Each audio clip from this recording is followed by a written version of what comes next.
পিতা মাতার কবর জিয়ারত করা জায়েজ কিনা? শুধু জায়েজ নাই, কি কবর জিয়ারত করা সুন্নাত, মুস্তাহাব। নবী করিম সাল্লাল্লাহু আলাইহি ওয়াসাল্লাম দিনেও জিয়ারত করেছেন আর রাতেও জিয়ারত করেছেন, কিন্তু সুন্নতি তরিকায় কবর জিয়ারত করতে হবে। নবীর তরিকায় কবর জিয়ারত সওয়াবের কাজ কিনা? সওয়াবের কাজ কার তরিকায় করতে হবে? নবীর তরিকায় করতে হবে।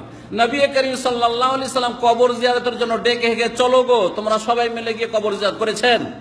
আমাদের দেশের লোক কবর জিয়ারতের জন্য গোটা গ্রামবাসীকে ডাকবে, চলো সবাই মিলে জিয়ারত। ভুল। হ্যাঁ, একা জিয়ারত করেন আপনি, আছে দুই একজন আছে, গেল সাথে নাই, আপনি একা জিয়ারত, আপনার বাপের জিয়ারত আপনি করবেন, গোটা গ্রামের কি প্রয়োজন সেখানে? আর ডাকা হাঁকারি বা কি প্রয়োজন?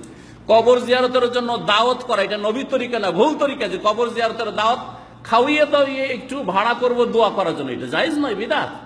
নবী এই কাজ করেননি, সাহাবীরা এই কাজ করেননি। কবর জিয়ারত শুধু জায়েজ নয়, সুন্নত কাজ, কিন্তু সুন্নতি তরিকা হইতে হবে। কবর জিয়ারত করতে হবে দুটি উদ্দেশ্যে। কি?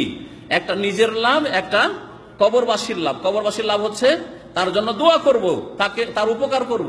আর আমার লাভ, আপনার লাভ হচ্ছে আখিরাতকে স্মরণ করব। কিন্তু কবর থেকে ফাইজ আসে, যেহেতু হুজুরে কিবলার কবর, বরকত আসে, সেখান থেকে অন্তর কি হয়, আলোকিত হয়, উজ্জ্বল হয় ইত্যাদি। এইসব শিরকি আকীদা।